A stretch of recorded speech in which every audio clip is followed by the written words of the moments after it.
नेपाल में इस वक्त हालात बेहद खराब है।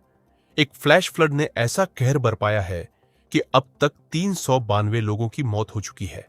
इनमें 389 मौतें नेपाल में और 3 मौतें तिब्बत में हुई हैं। और सबसे परेशान करने वाली बात यह है कि करीब 1468 लोग अभी भी लापता है। नेपाल में 910 लोग लापता है, जबकि तिब्बत में 558 लोगों का अभी तक पता नहीं चल पाया है। और इन लापता लोगों में करीब 290 भारतीय नागरिक भी शामिल हैं। अब सवाल यह है कि नेपाल में आखिर हुआ क्या है, वहां के लोगों की हालत क्या है, और सबसे जरूरी बात, भारत में उत्तर प्रदेश और बिहार को लेकर अलर्ट क्यों है। चलिए पूरी बात आसान भाषा में समझते हैं।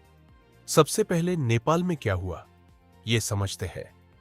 नेपाल तिब्बत बॉर्डर के पास अचानक बर्फ और चट्टानों का बड़ा हिस्सा खिसका।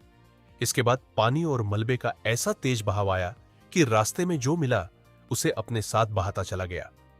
घर, गाड़ियां, सड़कें, पुल, सब कुछ। रसुआ और आसपास के इलाकों में कई जगह पूरा रास्ता मलबे से पट गया है। कई गांवों का संपर्क टूट गया है।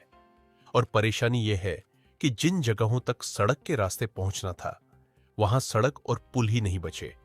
इसलिए राहत और बचाव का काम भी आसान नहीं है।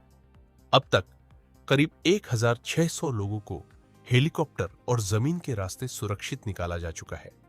लेकिन दूसरी तरफ करीब 1468 लोग अभी भी लापता है, यानी तलाश अभी भी बड़े स्तर पर चल रही है।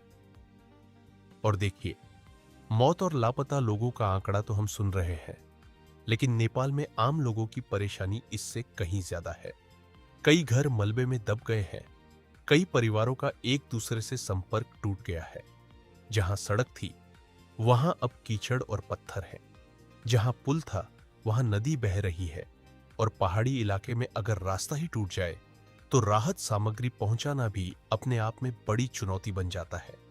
लोगों को सुरक्षित जगहों पर ले जाना है, खाना पहुंचाना है, दवाइयां पहुंचानी है, और सबसे बड़ी बात, जो लोग लापता हैं उन्हें ढूंढना है।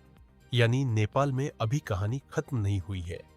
बचाव का काम चल रहा है और खतरा पूरी तरह टला भी नहीं है। अब आते हैं भारतीयों पर। नेपाल में इस वक्त बड़ी संख्या में भारतीय भी फंसे हुए हैं। कई लोग कैलाश मानसरोवर यात्रा के लिए नेपाल के रास्ते गए थे। बाढ़ के बाद बहुत से लोगों से संपर्क टूट गया। करीब 290 भारतीय नागरिकों का अभी तक पता नहीं चल पाया है। हालांकि राहत की बात यह है कि 84 भारतीयों को सुरक्षित निकाला जा चुका है। इनमें त्रिशूली एक हाइड्रो पावर प्रोजेक्ट में काम करने वाले 63 भारतीय कर्मचारी और तमिलनाडु के 21 लोग शामिल हैं। लेकिन करीब 290 लोगों का अभी भी संपर्क में नहीं होना चिंता की बड़ी वजह है। कई परिवार लगातार अपने लोगों की खबर का इंतजार कर रहे हैं। लेकिन अब सवाल यह है कि नेपाल में बाढ़ आई है तो भारत में अलर्ट क्यों है? इसका जवाब बहुत आसान है, पानी की वजह से। नेपाल के पहाड़ों से निकलने वाली कई नदियां आगे चलकर भारत में आती है। नेपाल की नारायणी नदी भारत में आने के बाद गंडक कहलाती है। अब अगर नेपाल की तरफ अचानक बहुत ज्यादा पानी आता है तो नीचे की तरफ भारत में भी नदी का जल स्तर बढ़ सकता है। इसी वजह से भारत में भी लगातार निगरानी की जा रही है। लेकिन यहां एक बात बिल्कुल साफ है, अभी ये नहीं कहा जा सकता कि नेपाल की बाढ़ भारत में भी बड़ी बाढ़ लेकर आ रही है। फिलहाल भारत में तैयारी है और निगरानी है। अब उत्तर प्रदेश की बात करते हैं। नेपाल से सटे महाराजगंज और कुशीनगर जिलों में खास तौर पर नजर रखी जा रही है। इसके अलावा गोरखपुर और सिद्धार्थनगर जैसे इलाकों में भी स्थिति पर नजर है, क्योंकि नेपाल से आने वाले पानी का असर गंडक के साथ साथ दूसरी नदियों के जल स्तर पर भी पड़ सकता है। इसलिए प्रशासन ये देख रहा है कि पानी कितना बढ़ रहा है और आगे इसका असर कहां तक जा सकता है। मतलब अभी डरने की बात नहीं है, लेकिन लापरवाही की भी गुंजाइश नहीं है। अब बिहार को समझिए।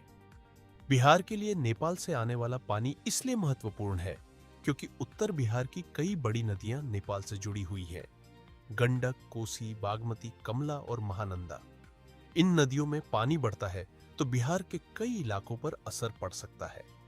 गंडक को लेकर खास तौर पर पश्चिम चंपारण, पूर्वी चंपारण, गोपालगंज, सारण, मुजफ्फरपुर और वैशाली जैसे जिलों पर नजर रहती है। इसके अलावा सीतामढ़ी, शिवहर, मधुबनी, सुपौल और खगड़िया जैसे इलाके भी बाढ़ के लिहाज से संवेदनशील हैं। लेकिन इन जिलों का नाम सुनकर यह मत समझिए कि वहां अभी बाढ़ आ गई है। ऐसा नहीं है। बात यह है कि अगर नेपाल से पानी का दबाव बढ़ता है तो इन इलाकों में परेशानी बढ़ सकती है। इसीलिए प्रशासन पहले से नजर रख रहा है। और नेपाल में खतरा अभी पूरी तरह खत्म क्यों नहीं हुआ है? क्योंकि नेपाल तिब्बत बॉर्डर के पास मलबे की वजह से एक बैरियर लेक जैसी स्थिति बन गई है। यानी पानी और मलबे ने एक तरह की प्राकृतिक रुकावट बना दी है। अगर इसमें पानी लगातार बढ़ता है और ये रुकावट टूटती है तो नीचे की तरफ फिर अचानक तेज पानी आ सकता है। इसलिए वहां अभी पहले वाली तबाही से निपटने के साथ साथ इस नए खतरे पर भी नजर रखी जा रही है। तो इस वक्त नेपाल की तस्वीर क्या है?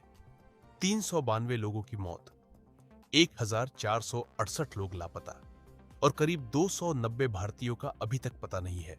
सड़कें टूटी हैं, पुल बह गए हैं, कई गांवों का संपर्क टूटा हुआ है और राहत बचाव का काम अभी भी जारी है।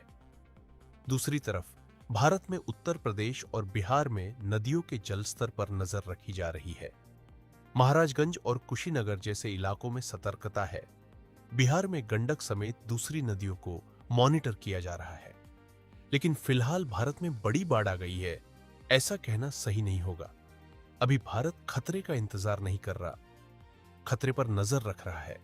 और नेपाल के लिए इस वक्त सबसे जरूरी है कि जो लोग लापता हैं उनका जल्द से जल्द पता चले।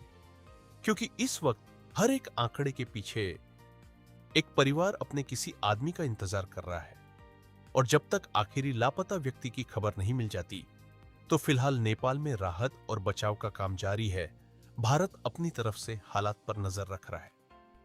आपको क्या लगता है, नेपाल में जो हुआ है उसका भारत पर कितना असर पड़ सकता है? अपनी राय कमेंट में जरूर बताइए। और अगर आपको ऐसी खबरें सिर्फ सुननी नहीं बल्कि पूरी तरह समझनी है तो क्लियर कट को लाइक कीजिए, वीडियो शेयर कीजिए और चैनल को सब्सक्राइब जरूर करिए। मैं मिलते हैं अगली कहानी में।